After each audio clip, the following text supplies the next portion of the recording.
Kaugnay naman sa naging traffic sa bahagi ng North Luzon Expressway, makapanayam natin si Assistant Vice President for Traffic Operations ng NLEX, si Robin Ignacio. Robin, magandang umaga sa iyo. Good morning, Sir Igan.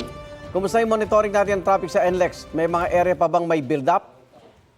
Opo, itong araw na to, ngayong madaling araw, wala na po tayong pag-build up so far na nararanasan.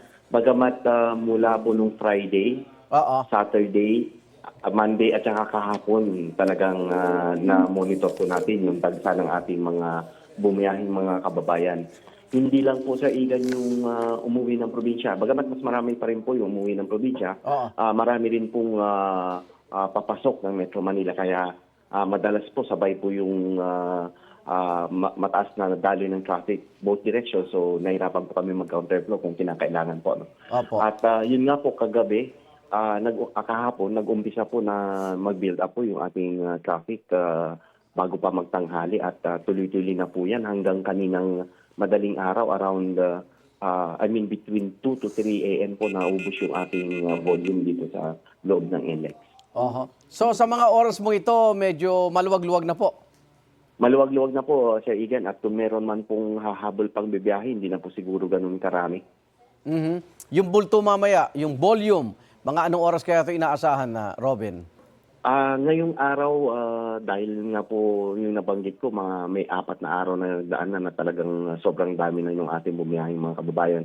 Kung meron man po siguro, ngayong umpisa ngayong mamaya-mayang bago magtanghali, baka meron pa rin po. Pero bandang hapon, sigurado po yan na magaan na po yung daloy ng traffic po natin. Ano po yung mga karaniwang nagiging problema ng ating mga motorista pag dumaan dyan sa NLEX? Unang-una yung napapansin natin na nagkukos ng mga kahit minor na accident lang, ang bilis nga pong mag-build up. Yun pong talagang hindi nagme-maintain ng safe braking distance. Okay. At kung ano naman po yung masikip na yung daloy ng traffic, yung pong biglang lumilipat po ng lane. So, nami-miscalculate po ng mga sumusunod na sasakyan. So, karamihan, ganun po yung namomonitor po natin na nagkukos din po ng mga minor accident. Yung RFID natin, easy trip, yan.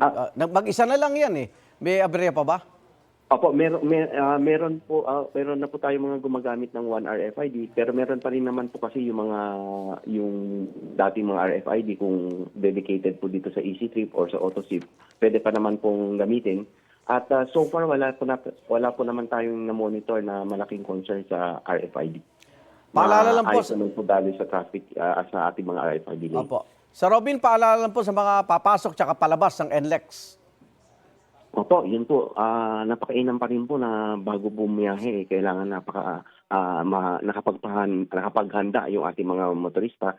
At sana po na-check nila na nasa tamang kondisyon yung kanilang mga sasakyan. Ganun din po sana yung magdadrive nasa tamang kondisyon. At kung pwedeng mag-monitor nga po ng traffic para po kung talagang merong masikip o sobrang sikip na dali ng traffic at kaya naman po nilang i-adjust yung kanilang pagbiyahe ay mas mainam po na gawin po nila yan. Maraming salamat, NLEX Assistant Vice President for Traffic Operations, Robin Ignacio. Ingat po. Salamat po at magandang umaga po. Igan, mauna ka sa mga balita, mag-subscribe na sa GMA Integrated News sa YouTube para sa iba't ibang ulat sa ating bansa.